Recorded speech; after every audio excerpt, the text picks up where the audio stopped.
Assalamualaikum warahmatullahi wabarakatuh. Perkenalkan, nama saya Baby Aprilia Dewinita, Prodi D3 Keperawatan dari kelas 2B. Saya di sini akan menjelaskan tentang anatomi, fisiologi, dan manifestasi klinik dari mata kuliah KMB 1. Yang pertama, saya akan menjelaskan tentang anatominya.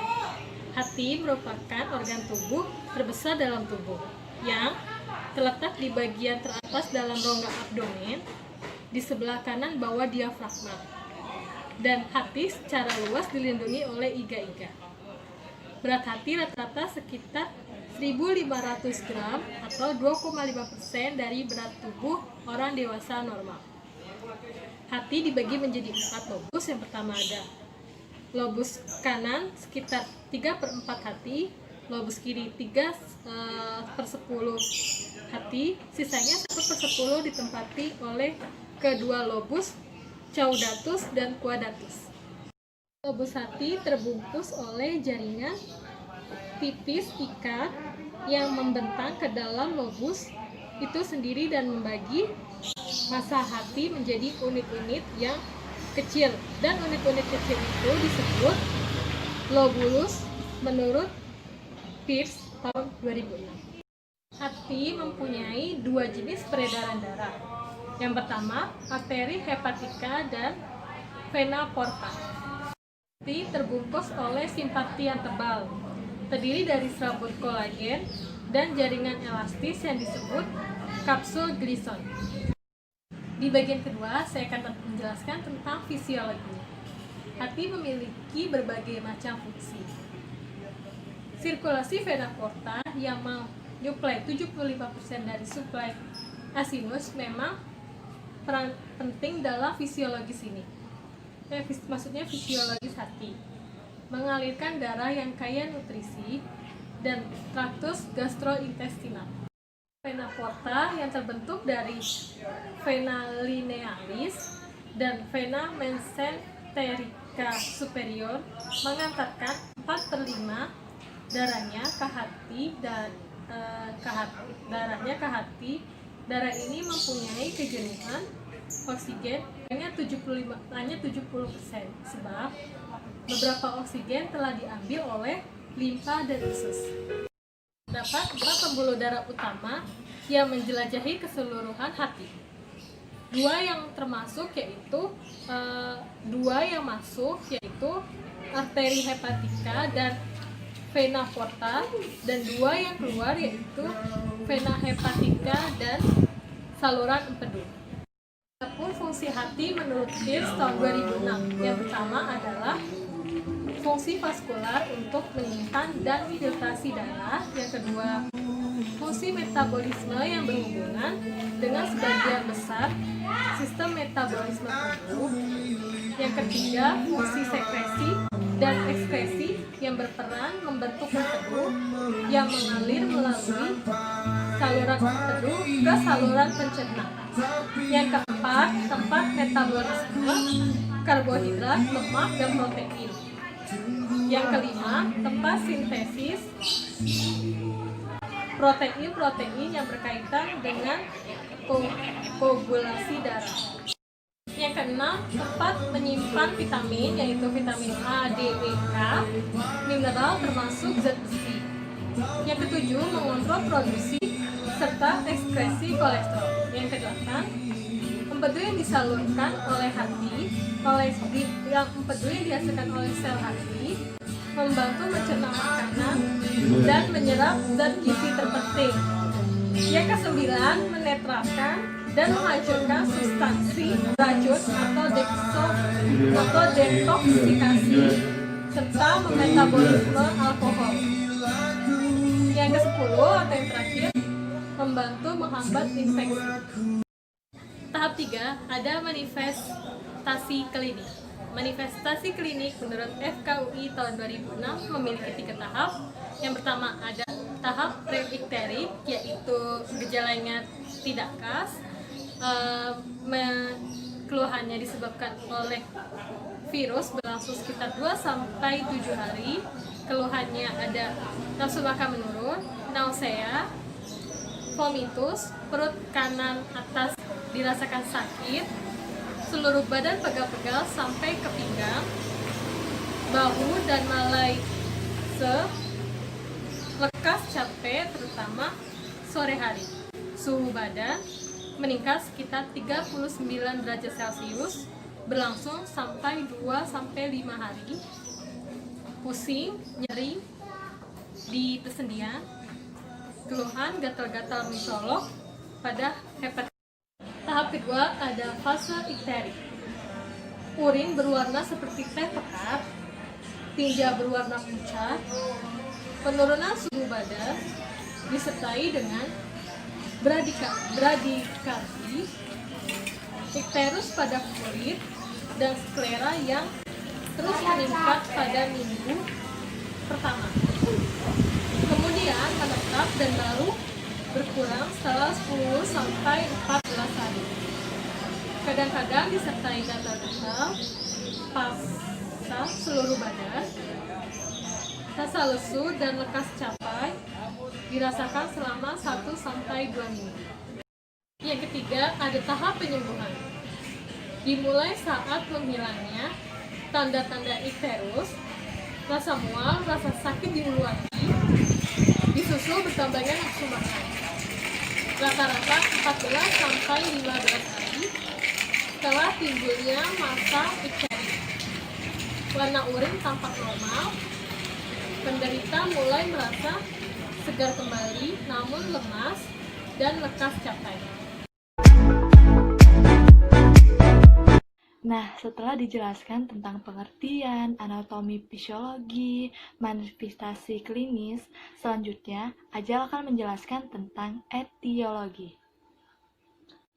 Etiologi adalah suatu studi yang mempelajari tentang sebab asal mulanya suatu penyakit atau gangguan kesehatan. Nah, yang sudah dijelaskan dari teman-teman saya tadi, etiologi hepatitis itu ada 5. Yang pertama virus, yang kedua bakteri, yang ketiga obat-obatan, dan keempat racun, dan kelima alkohol. Setelah dijelaskan mengenai pengertian, manifestasi klinis, anatomi fisiologi, dan etiologi, selanjutnya Anissa akan menjelaskan mengenai patofisiologi dan klasifikasi. Patologi dari hepatitis ini, inflamasi yang menyebar pada hepar atau hepatitis dapat disebabkan oleh virus dan oleh reaksi toksik terhadap obat-obatan dan bahan-bahan kimia. Unit fungsional dasar dari hepar disebut lobul, dan unit ini unik karena memiliki suplai darah sendiri. Sering dengan berkembangnya inflamasi pada hepar, pola normal pada hepar terganggu. Gangguan terhadap suplai darah normal pada sel-sel hepar ini dapat menyebabkan nekrosis dan kerusakan sel-sel hepar. Masanya, sel-sel hepar yang rusak ini kemudian dibuang oleh tubuh oleh respon imun dan digantikan oleh sel-sel hepar baru yang sehat. Oleh karenanya, sebagian besar klien yang mengalami hepatitis sembuh dengan fungsi hepar yang normal kembali. Inflamasi pada hepar karena invasi virus akan menyebabkan peningkatan suhu badan dan peregangan kapsula hati yang memicu timbulnya perasaan tidak nyaman pada perut kuadran kanan atas. Hal ini dimanifestasikan dengan adanya rasa mual dan nyeri di ulu hati. Timbulnya ikterus karena kerusakan sel parenkim hati. Walaupun jumlah bilirubin yang belum mengalami konjugasi masuk ke dalam hati tetap normal, tetapi karena adanya kerusakan sel hati dan duktuli empedu intrahepatik, maka terjadi kesukaran pengangkatan bilirubin tersebut di dalam hati. Itu juga terjadi kesulitan dalam hal konjugasi. Akibatnya, bilirubin tidak sempurna dikeluarkan melalui ductus hepaticus. Karena terjadi retensi, akibat kerusakan sel ekskresi dan regurgitasi pada duktuli, empedu belum mengalami konjugasi, maupun bilirubin yang sudah mengalami konjugasi atau disebut bilirubin direct. Jadi, ikterus yang timbul di sini terutama disebabkan karena kesukaran dalam pengangkutan, konjugasi, dan ekskresi bilirubin. Mengandung sedikit sterkobilin, oleh karena itu tinja berwarna pucat atau abolis. Karena bilirubin konjugasi larut dalam air, maka bilirubin dapat diekskresi ke dalam kemih, sehingga menimbulkan bilirubin urin dan kemih berwarna gelap. Peningkatan kadar bilirubin terkonjugasi dapat disertai peningkatan garam-garam empedu dalam darah yang akan menimbulkan gatal-gatal pada ikterus. Mengenai patofisiologi, selanjutnya saya akan menjelaskan mengenai klasifikasi dari hepatitis. Yang pertama ada jenis hepatitis A. Hepatitis A penularannya melalui oral ataupun fekal. Prognosisnya biasanya sembuh sendiri dan diagnosisnya antibodi hepatitis A, IgM atau stadium dini, serta IgJ stadium lanjut. Hepatitis B ditularkan melalui darah, khususnya dari ibu ke anak, juga ditularkan melalui hubungan seksual. Biasanya sembuh sendiri, 10% diantaranya dapat menjadi hepatitis B kronis atau fulminan.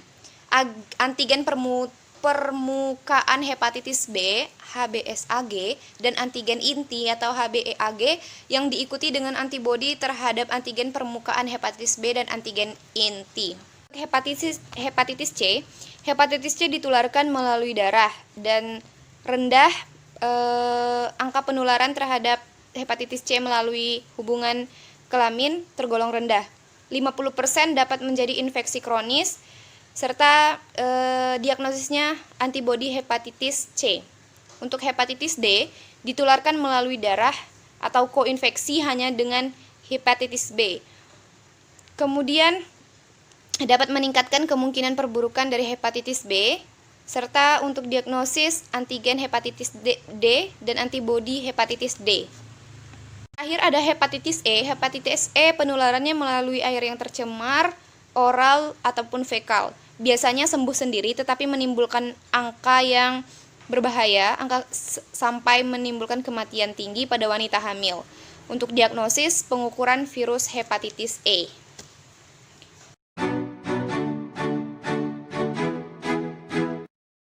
Setelah dijelaskan mengenai pengertian anatomi fisiologi, manifestasi klinis, etiologi, patofisiologi, dan klasifikasi, selanjutnya Dede akan menjelaskan mengenai pemeriksaan diagnostik dan pathway. Pemeriksaan diagnostik yaitu laboratorium. Di sini terdapat pemeriksaan pigmen, pemeriksaan protein, waktu protombin, radiologi, dan pemeriksaan tambahan. Pertama ada pemeriksaan pigmen yaitu urobilirubin direct, bilirubin serum total, bilirubin urin, urobilinogen urin, dan urobilinogen feses. Yang kedua ada pemeriksaan protein. Yang pertama ada protein total serum, globulin serum, dan HBsAg. Yang ketiga ada waktu protombin. Yang pertama yaitu respon waktu protombin terhadap vitamin K. Pemeriksaan serum transparase dan transminase, AST atau GSOT, ALT atau SGPT, 5 DLH, dan yang keenam amonia serum. 4 adalah radiologi. Di radiologi terdapat fotorongen abdomen, pemindahan hati dengan preparat teknetium, emas atau rosbengal yang berlabel radioaktif. Yang ketiga ada kolestogram dan kanaliogram, triografi pembuluh darah seriaka. Yang terakhir adalah pemeriksaan tambahan, yaitu terdapat laparoskopi dan biopsi hati. Yang selanjutnya adalah pathway. Untuk pathway dari penyakit hepatitis akan saya lampirkan bagan berikut ini.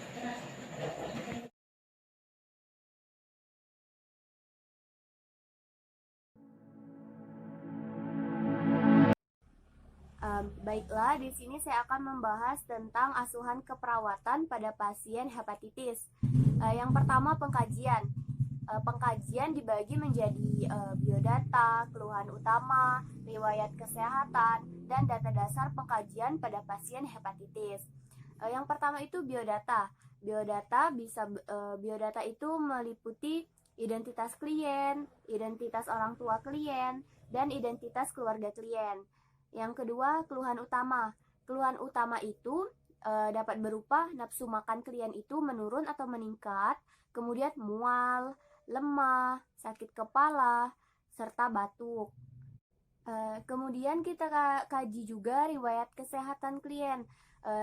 Riwayat kesehatan klien yang sekarang biasanya sakit kepala, mual, muntah. Kemudian riwayat kesehatan dulu dan riwayat kesehatan keluarga klien.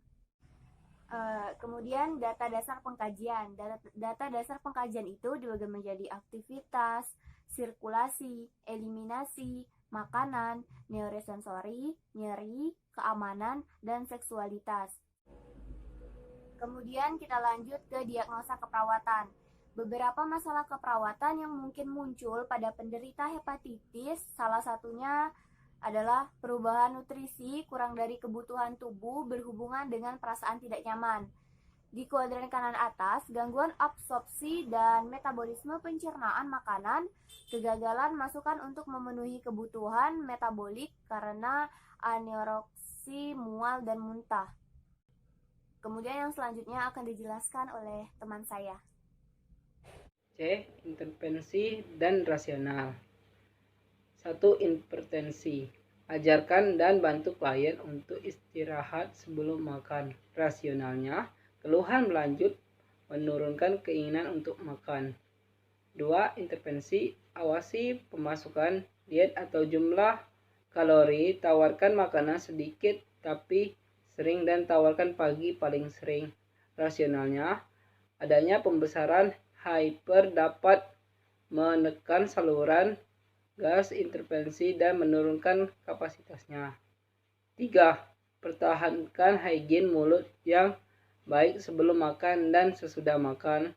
Rasionalnya, menurunkan rasa penuh pada abdomen dan dapat meningkat pemasukan. D. Implementasi. 1. Diagnosa. A. Mengajarkan dan bantu klien untuk istirahat sebelum makan, memberikan snack atau makanan yang mengundang selera pasien. B. Mengawasi pemasukan diet atau jumlah kalori, tawarkan makanan sedikit tapi sering dan tawarkan pagi paling sering. C. Mempertahankan higien mulut yang baik sebelum makan dan sesudah makan. D. Mengajukan makanan pada posisi duduk tegak. E. Memberikan tinggi kalori, rendah lemak. Terakhir, evaluasi. Evaluasi yang pertama menunjukkan peningkatan berat badan mencapai tujuan dengan nilai lab normal dan bebas dari tanda-tanda malnutrisi. Yang kedua, tidak terjadi peningkatan suhu. Yang ketiga, tidak terjadi keletihan. Dan yang keempat, pola nafas adekuat.